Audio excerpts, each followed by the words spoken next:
Hi everyone, my name is Michael and welcome to my YouTube channel. This is my YouTube channel. I'll be showing you the way you can use the animation painter on PowerPoint.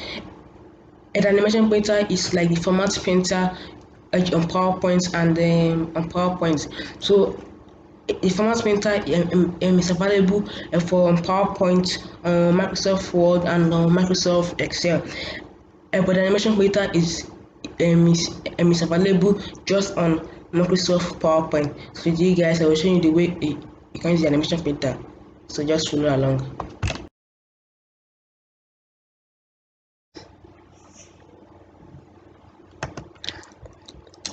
So yes, right now I'm on my PC and then I'll go to my PowerPoint. I'll go to PowerPoint. And on PowerPoint you can see that I have some photos. On this slide I have 2 photos, and on the other slide I have 3 photos. This right here is my channel logo. Why this one? It was a thumbnail I made of a video on Tesla IQ reduce, and then you can go check the video out on my channel, and the link is also in the description below. So guys, right here now you can see it, and to you and now what I'll do, I thought I can be able to use the animation painter. I'll have to click on one and go to animation. Now I click on this image and then I come to the animation right here. I click on it and I can see that right here this one has no animation. Consider here no animation, no animation. In case you don't know, let me go to the next slide. This one has no animation. It has no animation. You can see it, and this one also has no animation. So now I will add animation to them by using the animation painter. So now what I do is I click on this one, and right here I can come right here, and now I can go to add an animation. So now what I can do is I can now add an animation. Let's say grow and turn. Pretty cool animation, right? So now that I find the animation, what I'll do so now I can use an animation painter because this animation grow and turn. I can set it to this picture. Or let me duplicate that with Ctrl D first. I can add it to this picture, and I can also add it to this picture again. This animation grow and turn. So now instead of me just clicking on it again, coming right here, add, I'll click on grow and turn, or I'll also come right here again and come add and click on grow and turn. There's an easier way to do things by using the animation painter. So now to do that, I'll transfer the animation here to these 2 images. I'll transfer the animation to this image. So now I can click on this one right here, and now I will use an animation painter to transfer it. So now right now I can see the animation painter right here, but let's say now I click away, it fades out. But now click on it, and now I'll click on the animation painter. So now I've clicked, so now click on that, and now I click on that. If I see like a brush following my mouse, that means I've clicked on it. And right here now, I've seen this one, I've seen this picture is click on it. It means that I'm transferring an animation from this picture to another picture. So now I've clicked on the animation painter already, and now I'll click on this picture. So now you can see it. Both pictures now have the animation called grow and turn. So now right here again, to see an animation to this picture again, what I will do right now is I can pick whether from this picture, but I click on this picture and go to animation painter again. Also click on that.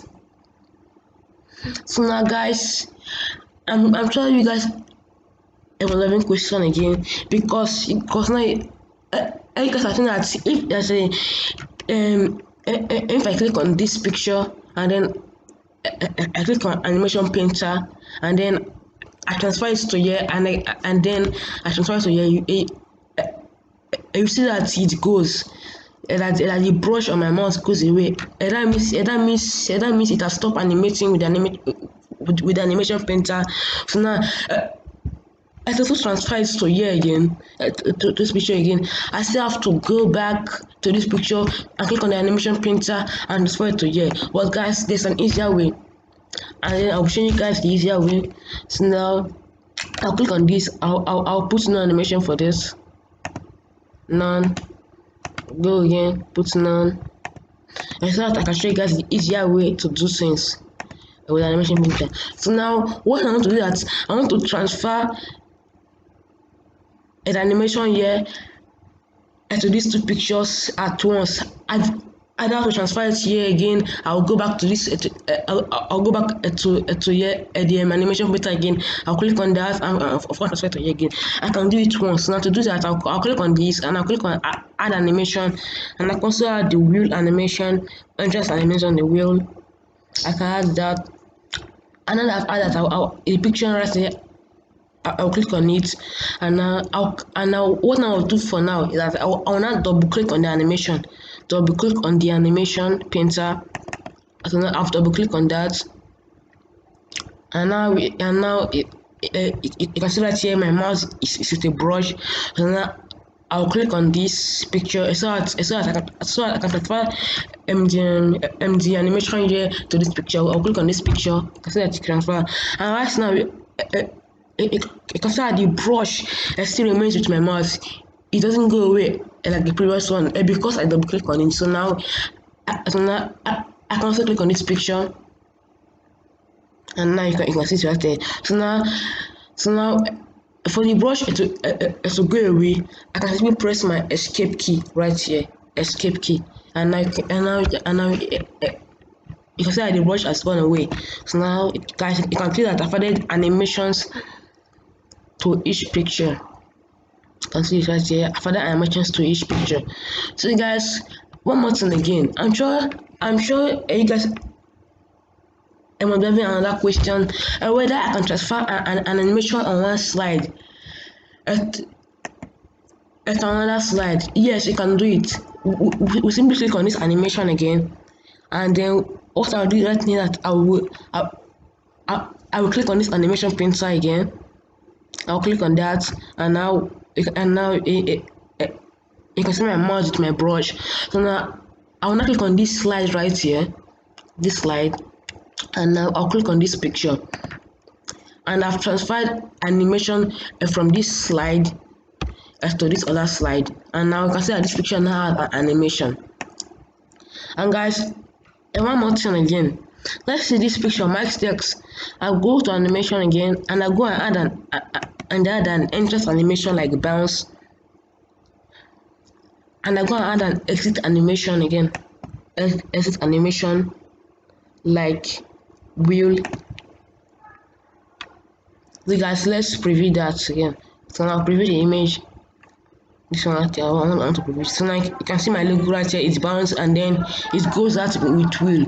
So now you can see that this is my logo, my channel logo. This picture is having two animations, and now I can transfer those two animations to this picture with no animation at once. I can transfer it. So now what I'll do is that this picture I'll click on it, and then I also click on this animation printer again, and then I'll click on the picture and I'm transferring it to. So now this thumbnail I'll transfer it to there, and I can see the entrance and the exit animations has been transferred to it. So now these two pictures also have an animation. And let me also show you guys something. I can go and also insert a text box.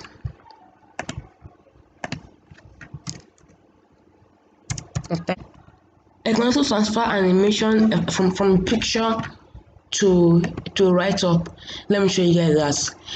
This picture right here again, I will do animations. I'll click on that, and now I'll click on animations, and I'll click on the animation painter right here, and now I'll click on that. So what I can do that I'll go and transfer it to this write up right here. And so now I'll transfer it to the letters, and I can see that the bounce and then the white out exit effect. So now guys, you can transfer animations from a picture to alphabets like letters or numbers. And let me also check guys if you can also transfer from letters, alphabets, numbers to a picture animation. So now this picture, I'll click on it and I'll put no animation for it. That means an animation there. I'll remove it by clicking on none. And now this picture, I'll click on it. I'll click on the animation painter. Sorry, this write up. This write up, I'll click on it and I click on the animation painter, and I'll click on the picture and transfer into it. That is this picture. And now the bounce entrance effects and the wipe out exit effects. So you guys, you can also transfer animations from picture to letters or alphabets, numbers, and then you can also transfer animations from numbers, alphabets, or letters, whatever you call them, to pictures back, and then you can also transfer animations from a slide picture, this picture is in this slide. I can transfer it to this slide. To this slide, a picture in this slide, just as I showed you guys earlier. Alright, guys, and thanks for watching. Alright, guys, and thanks for watching. And please, give me a thumbs up if you enjoyed it, and please, guys, also subscribe. When you subscribe, support me, and then you still help me run my YouTube channel. So, guys, please subscribe. Alright, guys, and that's all for today. Bye, and hope to see you next time.